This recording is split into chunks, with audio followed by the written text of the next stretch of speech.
शुक्लाम्बरधरं विष्णुं शशिवर्णं चतुर्भुजं प्रसन्नवदनं ध्यायेत् सर्वविघ्नोपशान्तये। व्यासं वसिष्ठनप्तारं शक्तिः पौत्रमकल्मषं पराशरात्मजं वन्दे शुकतातं तपोनिधिं। व्यासाय विष्णुरूपाय व्यासरूपाय विष्णवे नमो वै ब्रह्मनिधये वासिष्ठाय नमो नमः।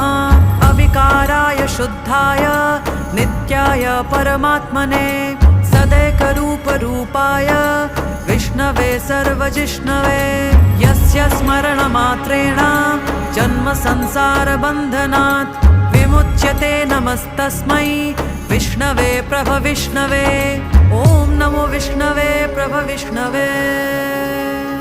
श्रीवैशम्पायन उवाच श्रुत्वा धर्म